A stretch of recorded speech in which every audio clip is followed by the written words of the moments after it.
We've got Simon Roche with us from the Suidlanders, and we're going to see what's on his mind today. Hey Simon, how are you doing? And what's on your mind today? I'm doing well, thank you very much for asking, Ria. I'm not sure that there's much on my mind today. Usually I have something that's troubling me or that's fascinating.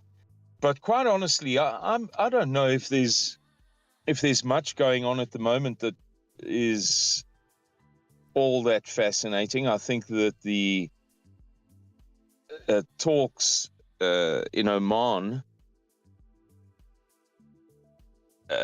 regarding the conflict, I don't think that they're for real. I think that there's not going to be any ceasefire. I think that the world is going to hell in a handbasket, and I think that a lot of the optimism that people are clinging to at the moment or grabbing is misplaced. So I'm really just waiting for things to play out, quite honestly, just watching the world from a distance. I think that the interesting times ahead of us. I watched a video, an interview about a week ago in which a specialist in precious metals gave an analysis. I do this all the time, but this was just a particularly outstanding one.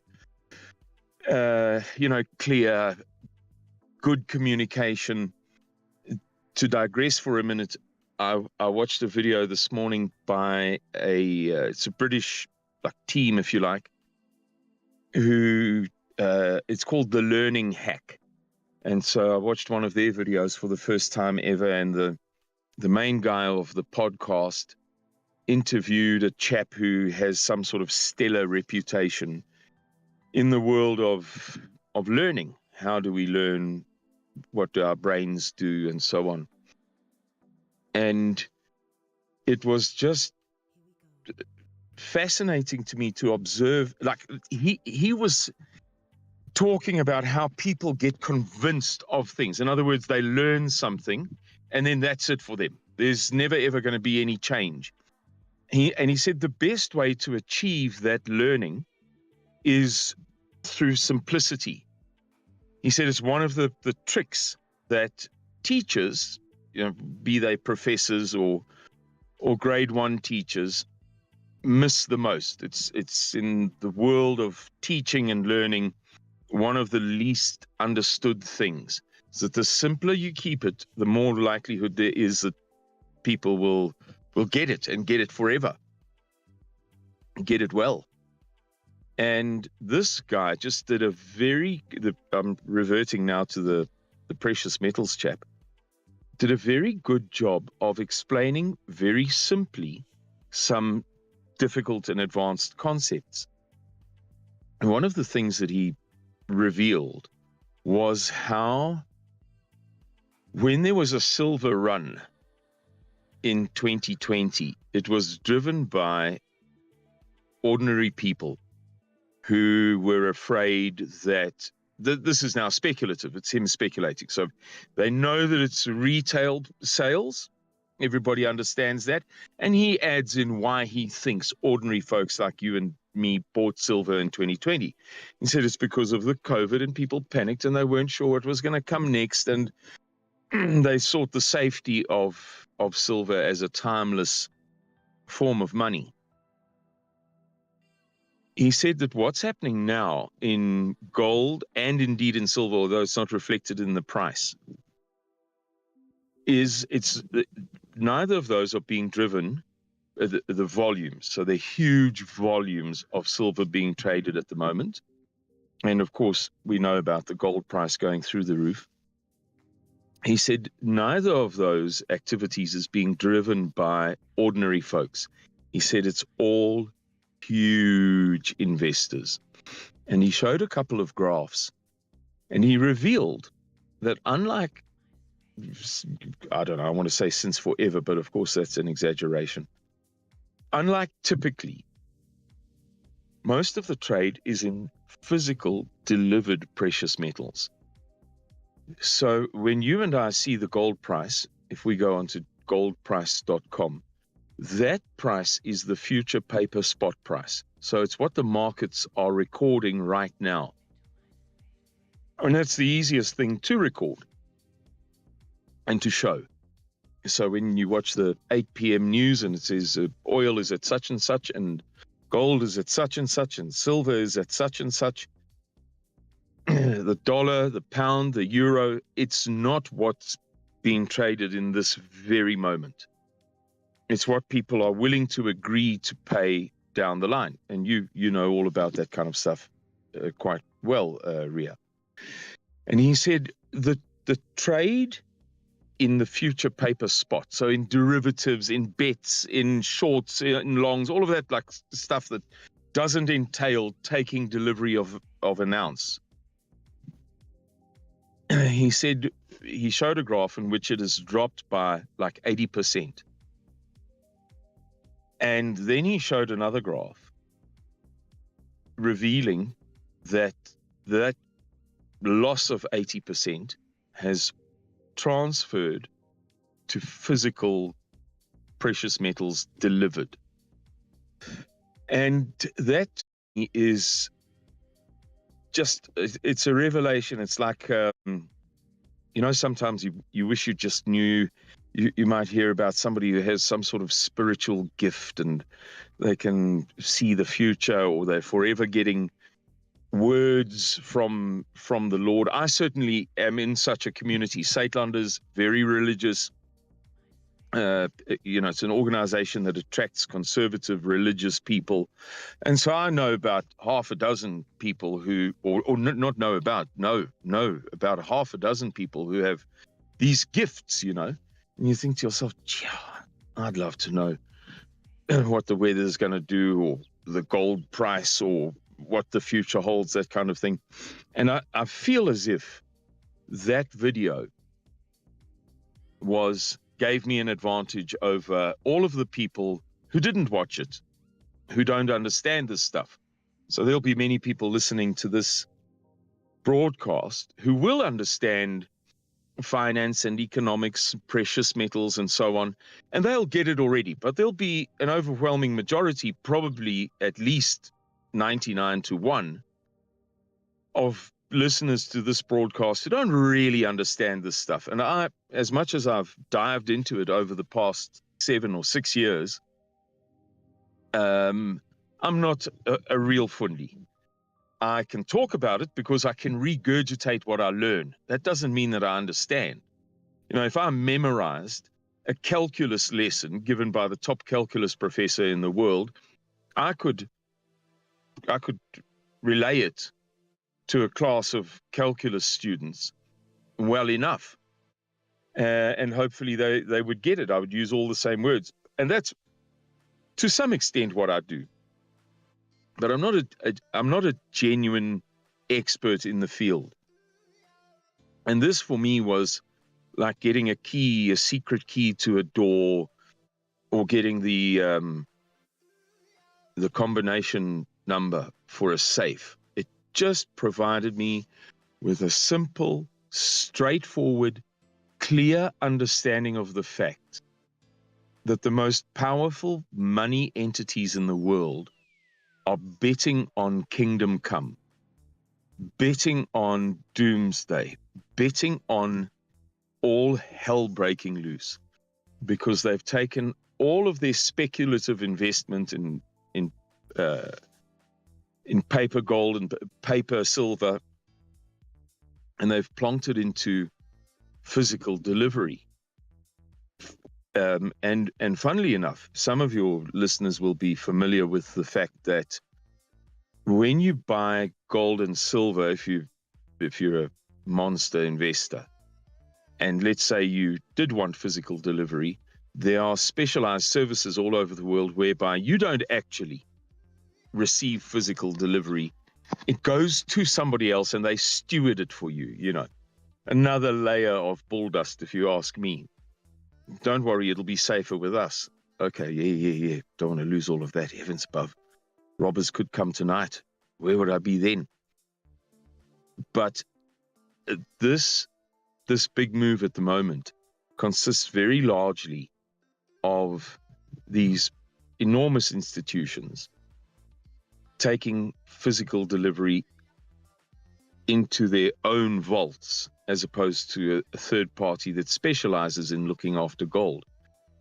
And one IT guy, I forget his name, but it's a very plain sort of name, not John Smith, but a very simple, straightforward name. I'd never heard it before. He was on Reddit talking about how he'd just taken delivery of 1.3 million ounces of silver. And everybody on Reddit said, or the overwhelming majority said, oh, this is a bull dust story. Somebody looked into it, some super sleuth, as you get these super sleuths all over the internet. And he revealed who this guy is. The guy had only made a token effort to disguise his identity, so it wasn't really doxing so much as, opening an envelope. And he's just a chap who had a business that did very well, IT business, and somebody, I forget who, Oracle or somebody, snapped it up because he had the answers. He had the right business in the right place at the right time for the right purpose. Oracle said, that'll be us, thank you very much, and paid him a whole lot of money, which included, or paid him a whole lot, which was composed of both money and stock options. And so the synopsis of the story is that this unknown, almost nondescript character in the IT industry is now a hundreds millionaire, and he's liable to become a billionaire with time. And he was just chatting among chums, as it were. He wasn't really bragging terribly much. I saw the post. It was, just what everybody else says.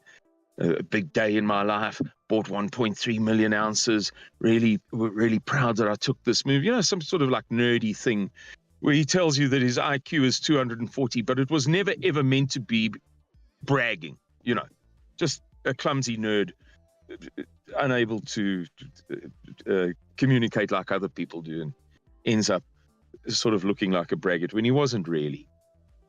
And that I found absolutely fascinating. And he spoke about how he took physical delivery. Where, I don't know, presumably not in his, parents' basement, but he took his own delivery. And that concludes the tale. As I say, I came into this show with very little on my mind, except this thing of, at the moment, I'm like a cat or an owl in a tree. You know how cats perch themselves in peculiar places, and you only notice an hour and a half later that he's been looking down on you the whole afternoon long. Or an owl, as I get owls here on the farm, up in the enormous maritime pine trees, just staring down for hours until some field mouse makes a dash for it, and then they swoop down and grab it. That's how I feel at the moment, that I'm just sitting watching the world go through a little phase of quietness and optimism and a little bit of hope, European refugees aside, but hope in Israel and Gaza, and hope in Lebanon, and hope in Yemen, and hope in Iran, and hope in Ukraine. But I think things are going to change very, very drastically. And that video was, for me, enormously instructive, learning about how the most powerful people in the world, with their access to knowledge that you and I can't even conceive that we don't know. Like, I don't know what Donald Trump said to the French Prime Minister, but then there are other questions that I don't know those things. And people with that sort of knowledge are making these fantastical moves worth billions and billions and billions of dollars to get right out of currency and into precious metals. That spells, if you ask me, great bad tidings, I suppose. Trying to think of a better expression. Yeah, that's my story for today, Ria. Okay, Madonna, we've got someone joined us from Alaska. Beaming you some love. Thanks for joining us. Yeah, good to see you. What's going on in Alaska? Says soon 24 hours of daylight, currently 17 hours. Wow. Eye mask and earplugs and all that good stuff. Okay, so what am I thinking as I hear you speak? And I'm reading the chat rooms as well. Is you've kind of, have I got it correctly, that you've kind of detached from previous compelling trains of thought, and you're just kind of getting a different position, and you're more of an observer than a reactor. Would that be correct, Simon? Yeah, I have detached from previous compelling trains of thought. Most of what we've discussed in recent years has panned out to be true, if not all. But right now, there's nothing compelling. There's just the strange twilight phase. And I have, as you say, just withdrawn 10 or 20 or whatever number of paces to watch it play out, rather than get involved and get wrong-footed by Donald Trump sending an envoy here and an envoy there, and this one telling us that don't worry, the economy's getting better, and that one telling us that there'll be a new government in Germany and everything will be fine. Oh, no. That's not what the big boys are thinking. They're not falling for any of the spiel of the narrative that is out there at the moment. So taking a few steps back, and I'm going to let it play out for a while. Yeah. Okay, so like a point of saturation has been got, maybe. So A, it sounds as though you're not reacting as you were, and B, with the new mind space that you have, what's occupying that mind space, Simon? Ria, I wouldn't say that I'm in neutral, but I've spent a lot of time following the rabbinical stuff that that I've been digging into for a long, long time now. And I've just enjoyed that because it's very intellectually stimulating. So I've just been going over what they are discussing in terms of the destruction of Europe, Europe's necessary destruction from their point of view, and Russia and America fighting one another, although they're referring to it in very oblique terms, and Iran being on the verge of a huge comeback. It's tremendously stimulating because all of it's written in other languages, be it Hebrew or Aramaic, and then they translate it through all sorts of different filters. So I've been consuming a lot of that stuff. It's good for my brain. It's very healthy for my brain, and it allows me to be mentally active without furiously or frantically ferreting out this other stuff that I usually spend most of my time doing, kind of the Ukraine or finance or economics or Israel, whatever the case may be, or some of the absolute stark staring madness that's transpiring in South Africa at the moment. So I've been able to keep myself occupied while as you rightly say, detaching myself. Okay, so detachment is a virtue, right? I think is appreciated as a virtue. So have you got more mind space to think about new things?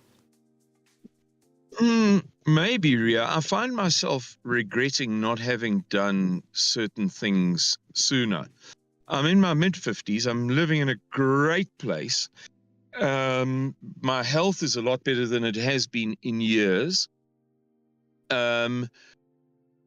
So there's a lot to be positive about, but I do find myself thinking, you should have done whatever before now. So it does give you time to look at things, and you think, okay, well, what if I take up calligraphy? That's a poor example, but let's keep it objective for a bit. Calligraphy. I've always wanted to do calligraphy, and then I find myself thinking, find time to start, just as the world's about to go to hell in a handbasket. So yeah, there's a little bit of regret, but it's not all that deep. It's not all that profound. We've got new workers on the farm. Geez, we struggle with labor here, Ria. It's a big big problem. Objectively speaking, it's a big problem.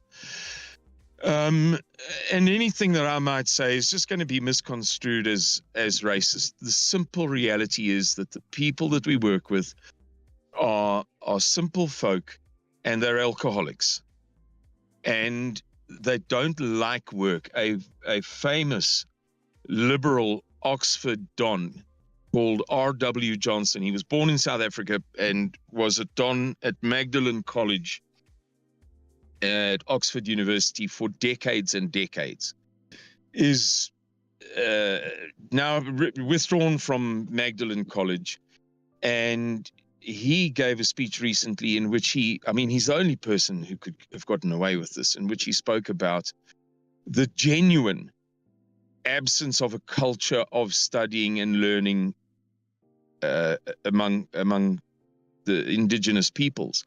There is an antipathy to work. I remember when there were dramas in the Sudan, before the South Sudan split, a leader in the South Sudan gave an interview to, I believe, The Economist. This is about 20 years ago, in which he bragged about how in his people's mentality, a man is expected to be lazy, that the ideal is to be bone idle. And we've kind of given up, and we've changed a whole lot of workers. And there's a youngish couple on the farm who come from quite far away, and they're just very, very, very different people. They have a different outlook on work, life, and everything. So much so that at 5:30 every morning, the husband comes. I'm already awake. I wake up at about 4 every morning. The husband Lazy. comes in.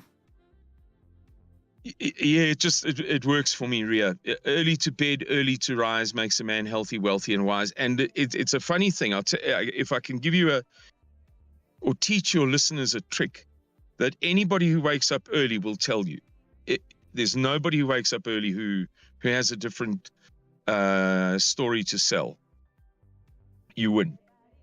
There's something about it. The other person can put in 15 hours or 16 or 17, whatever, and finish late at midnight. They will never, ever beat a peer who starts early. It's just the most peculiar thing. And a half an hour in the morning is an hour during the day. You would think, okay, well, I woke up at 4, I finished work which I typically do somewhere between 6 and 8 p.m., 6 days a week. So that I worked then, let's call it 14 hours. It's not. It simply doesn't work like that. There's some sort of magic, some peculiar supernatural explanation. The time that you put in before 8 in the morning counts for double. It just does. You end up working in 18. When I used to hire a lot of people, it was the first question I used to ask them: are you an early bird or a night owl, Simon? I'm on board with what you're saying. The epiphany thing, but sorry to take you off track there, but just a second, is you said you had something of an epiphany when it came to a trading thing. Can you just simplify that epiphany that you had in under a minute? What was the epiphany that... Yeah, I don't want to say it for you. Go on. Very simple. Elon Musk and Donald Trump have been talking a lot about South Africa. I put it to you that is not to do with superficial things, that they have access to intelligence that you and I can scarcely fantasize about. That's an illustration. That's a parable to answer your question. Likewise, similarly, in parallel with that little parable, when the richest people in the world chuck all their dollars away and start scooping up gold by the armful, you know the game is on. That was my epiphany, discovering that the most wealthy, richest institutions in the world had, in a short span of time, over the span of about 3 months, completely scrambled out of the paper market and into the physical, delivered at my doorstep, thank you very much, precious metals market. It was a revelation to me that they believe that all hell is about to break loose, because the money, the quick and easy money, is in the paper market, is in the speculating, is in the investing, the derivatives, the pyramid schemes. It's not in holding the real substantial thing. So they took their money out of the quick bucks and they put it into the real stuff. They must be foreseeing all hell breaking loose. But you already knew that gold was the standard run to safety. The epiphany part was the fact that you learnt that they're going to hold physical. So, but you already knew it was a run to safety though, right? I'm suntanning next to the swimming pool. I know very well that life buoys are what's required to help stop somebody from drowning. I'm now seeing the lifeguard grab the life buoy. Is it my children in trouble? Is it your children in trouble? Should I be jumping in? I already knew that it was the run to safety. I have for years and years and years of studying this stuff. Now, the run to safety is happening. It didn't happen in 2020. It was you and me. Okay. Thinking the world was going to end COVID. Now the Rockefellers are buying gold. I have a mate, I've spoken about him previously, who very successful and highly intelligent, probably IQ-wise, the most intelligent person I know individually, along with my landlord up here in the mountains. Two just absolutely savant-like human beings. And he's been telling me about how much gold has been shipped from the London Bullion Metals Association to the COMEX in the USA by jumbo jet every night. There is a frantic, hysterical scramble to get precious metals, and watching that guy describe it with his graphs and what have you, as opposed to hearing my chum from Sayre, Pennsylvania, Athens Township, Pennsylvania, tell me that, was a revelation to see that the lifeguard is running for the life buoy. Okay, got you. Okay, I want to get a question here in the chat for you, Simon. Alzheimer's in Era, the Republic of Ireland, says, Simon, do you think that South Africa is on the list for taken out by the US, as it is the founder of in BRICS, followed by a headline that I'd already got this morning to qualify that, substantiate that Alzheimer's. US Congress moves to sanction ANC officials over ties to Iran, China and Russia. Quote, South Africa has brazenly abandoned its relationship with the United States to align with China, Russia and Iran and terrorist organisation, a betrayal that demands serious consequences, unquote. Back to the question, do you think the US is going to take out South Africa, Simon? They have to, Ria. I've been...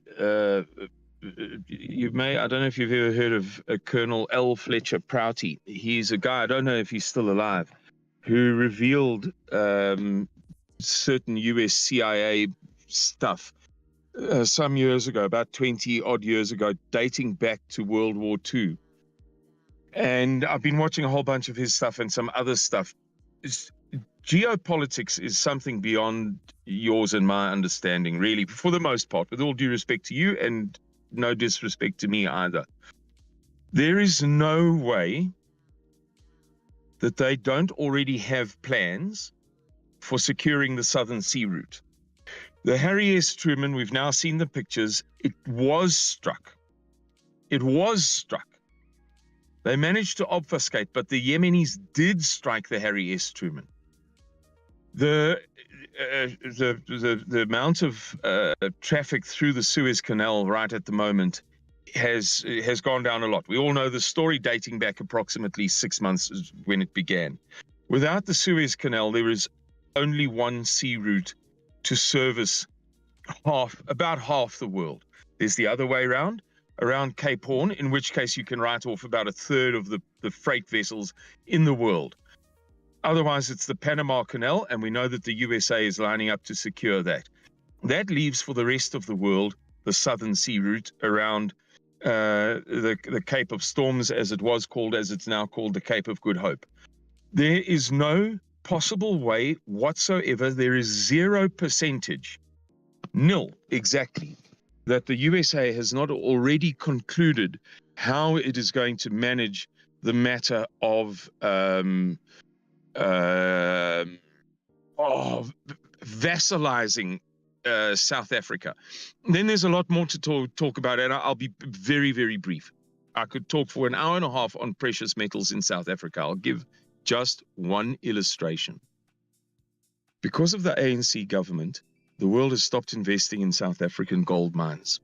This is a well-known thing. We went from the largest gold miner in the world by a country mile 30 years ago to now the number 8th in the world. Yet, the US Geological Survey, and I looked this up, says that over 50% of the world's proven gold resources are still in South Africa. They're just not being mined. Meaning that there's a lot. Manganese is the primary metal used for hardening steel for military applications. We produce 43% of the world's manganese, and if we wanted to, we could produce over 60%, just at a time that the world is going to war. There's not a shadow of a faint doubt that question is on the money. I mean, the question was pointing in a direction, wasn't it? It was seeking an answer of a certain sort. That question is spot on the money, Ria. And what are your thoughts? So if it's spot on the money, the speculation at this point is that the perhaps not the US administration, but also maybe the US administration, but powers within the US sphere of influence want to take out South Africa. How do you think they're going to do it? They're going to do it. Morning, Sassy. How do you think they're going to do it? Do you think they're going to do it with sanctions? Because they're about to put a load of sanctions on as well. And it's either like get round the table and do a deal, or we're going to like hit you and hit you hard. How do you think that whoever's applying the pressure will go about it, taking out South Africa? That's for Alzheimer's. Ria, I think that there will be no holds barred. At a time, I mentioned gold for a reason. If it wasn't plain to the audience, if countries are seeking safe haven in gold and the biggest institutions in the world are doing the same, and you're the man who owns the plot of land that has the most gold underneath it, you know that you're in for interesting times. There will be no holds barred. This won't be Queensberry rules, Ria. They will break us in half.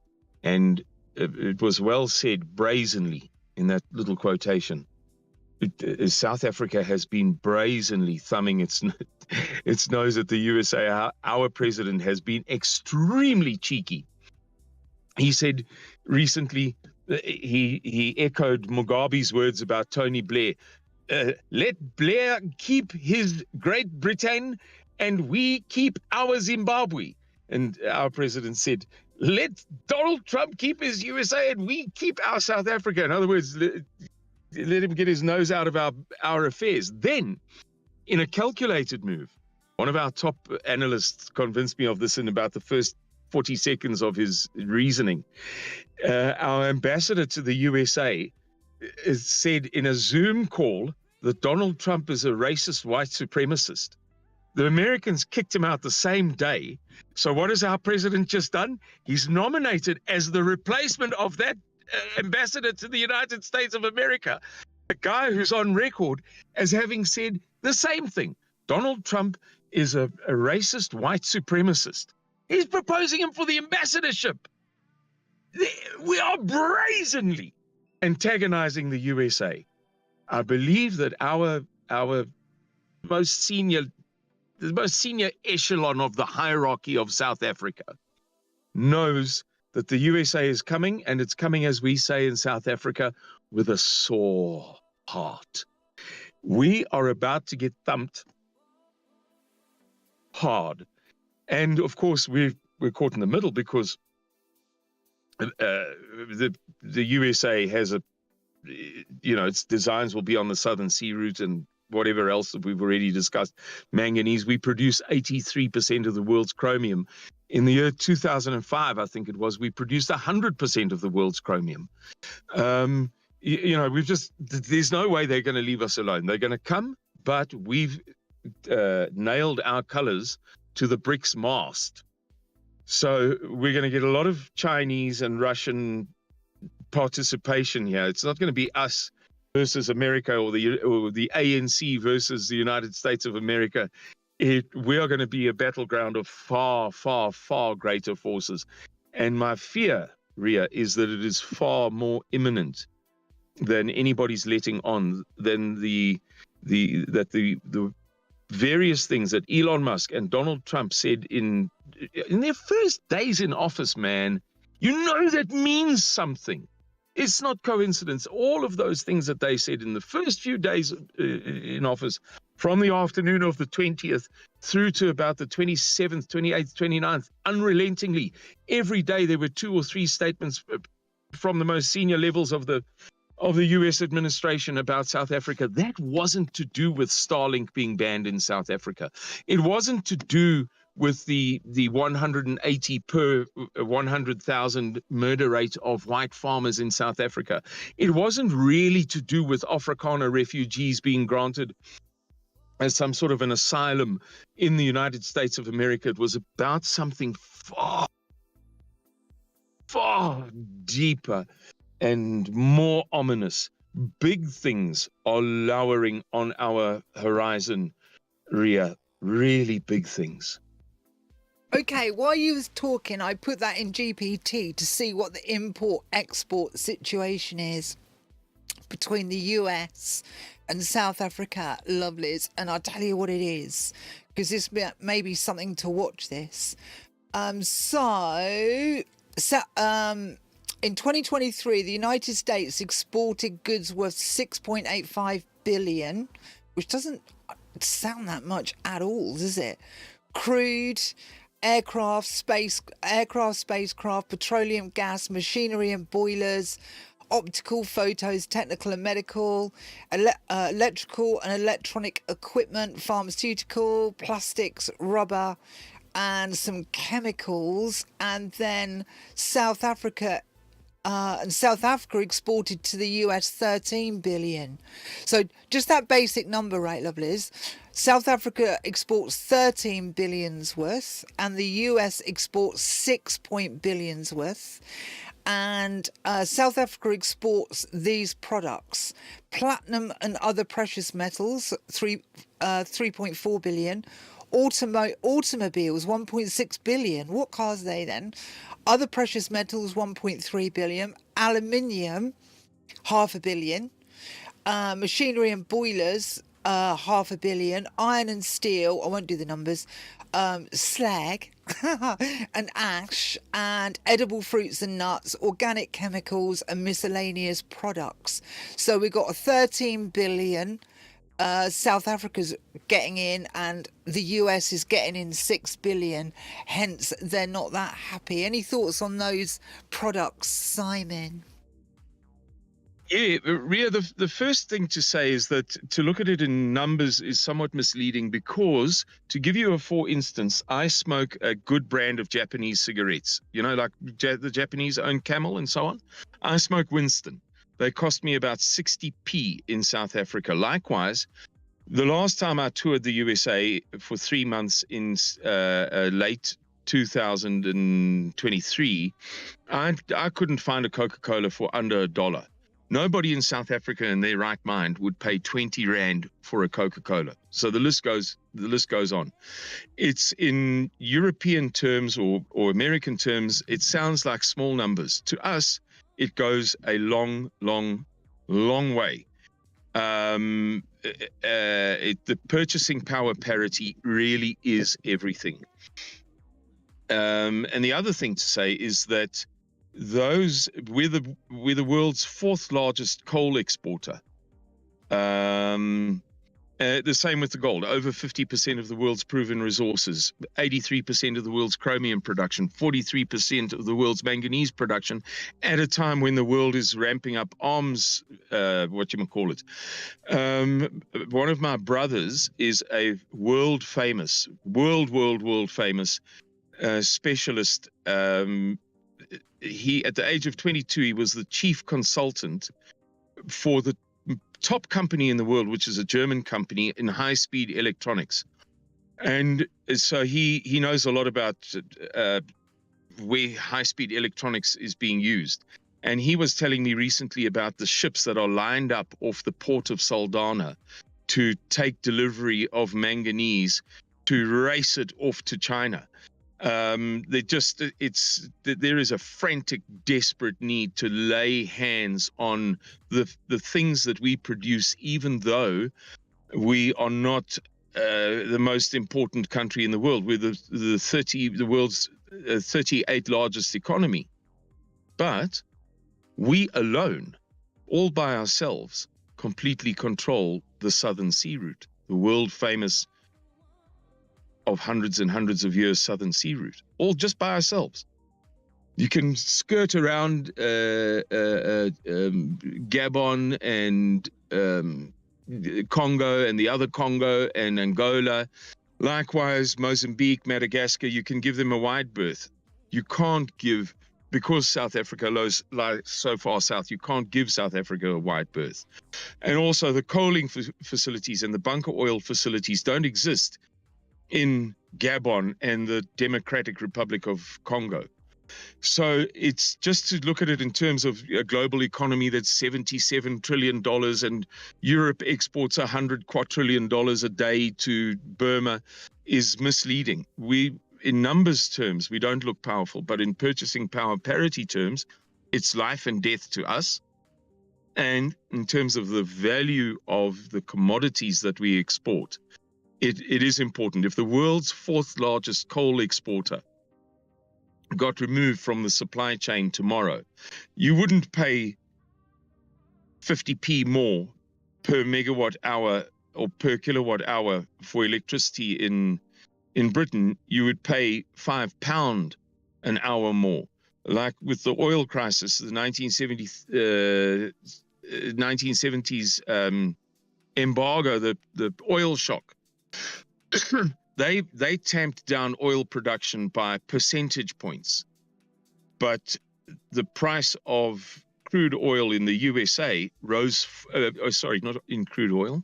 The price at the pump rose 4 times, 400%. So that's a better way of understanding how these things work. If I need 1,000 calories a day, and you, being the person who, I don't know, owns the local shop or whatever the case may be, if you remove 100 calories a day, and let's say I'm paying 10 pounds a day for my calorific intake, and you remove 100 calories, I will gladly pay another 10 pounds to replace just the 100 calories, the 10% that you removed. It's very, very much less inelastic than people understand. I hear you, darling. I hear you. And also the fact that if the ANC don't get around the table with the Trump administration, sanctions are going to be upon South Africa regarding the US. And I'd imagine they'll lean on others to do the same. Maybe. It's just speculation, but a maybe. Is it common knowledge in the mainstream in South Africa that the Trump administration is about to lean on you guys hard? All hell is breaking loose here, Ria. In 2017, I believe, Professor Mark Tomlinson revealed at the 14th World AIDS Congress that 19% of the world's AIDS cases are in South Africa, fully 1/5. And the USA has just cut all of its support for, it was called PEPFAR, I believe. It's a small number. I think 450 million rand, which is not even, it's like $25 million or something. But overnight, every that was poor mathematics. But anyway, the fact is that there's now no more AIDS treatment, but it has been reduced by, I don't know, I'm going to pick a number out of thin air, going by the hysteria of the people. Call it 90% for 1/5 of the world's AIDS patients. No, it's pandemonium here, Ria. It's Yeah, all on this going on topic here though, in South like Africa. regarding this. Okay, so I hear you, darling. Okay, that's cool, and I want to hear more Part of the about it. sanctions, Go on. part of the sanctions, I'm answering you directly. Part of the sanctions was to say you may no longer sell citrus in the United States of America.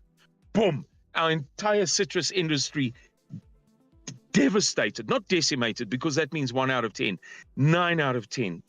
We sell 23 billion rands worth of motor vehicles to the United States of America.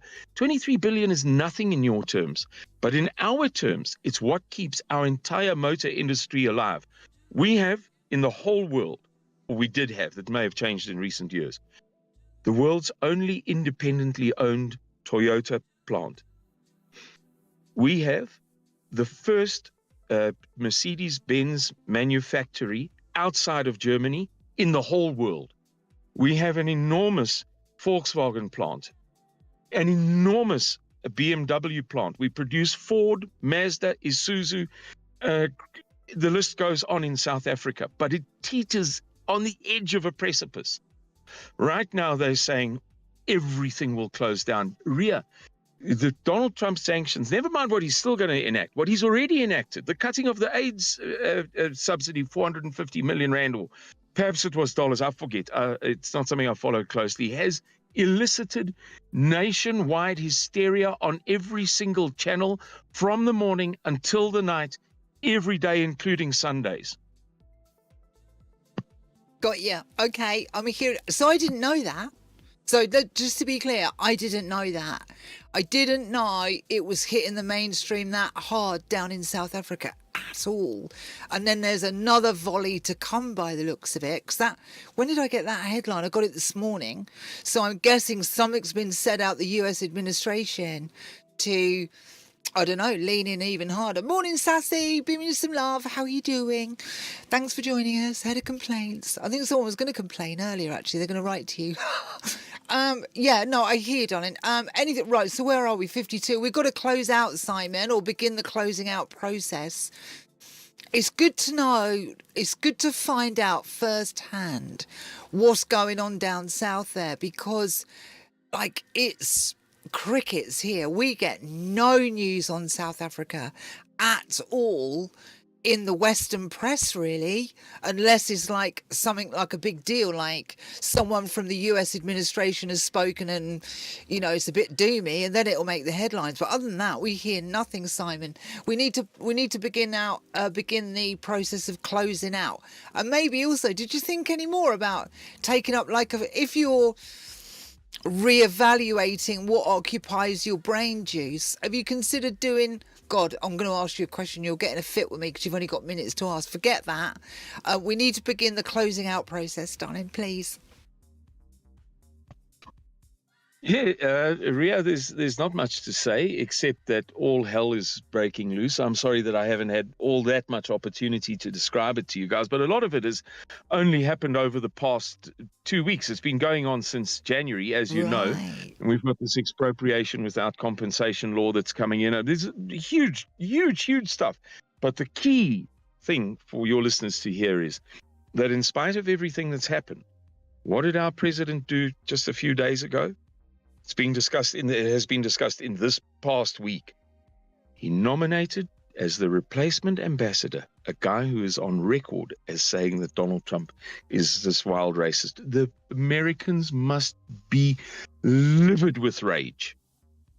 It's about to pop off big time. And I'm just sitting back like a cat in a tree, watching it all go on, biding my time until I can jump down and take advantage of it. You and I have discussed things that I've received emails from all over the world saying not one person in terms of what we've predicted. And I don't want to be high and mighty about it, but we've been solid about what we've discussed for 5 years now. Ria, now's the time for me to be just a little bit quiet, let some of this mess play out, and then we'll rejoin the fray. I'm sure it won't be terribly long. On the farm, I'll get 2 or 3 or 4 weeks of pleasant rest. Then I might go to Russia, or I might not. The government has had my passport for almost 6 weeks now, and it's supposed to be between 2 and 3 weeks. So clearly the government doesn't want me to go. If I don't go to Russia, I'll just continue on the farm, and we'll watch the world go to hell. Because clearly, from judging by the big institutions snapping up all of this gold out of Europe, never mind the USA, sucking it into the USA in a frantic haste, they clearly believe that all hell is about to break loose. Thank you for having Suidlanders on your show again, Ria Bo. We appreciate it very, very much. And if anybody appreciates the work that we're doing under terribly difficult financial circumstances, really difficult, please consider donating. Visit Suidlanders.org, SUID, landers.org. As simple as that. You'll see very easily where you can donate. Thank you, Ria. Thank you very much. There you go, lovelies. There's Simon Roche from the Suidlanders joining us, giving us a bit of a briefing and first-hand knowledge of what's going on. Wow, he's disconnected. That's impressive.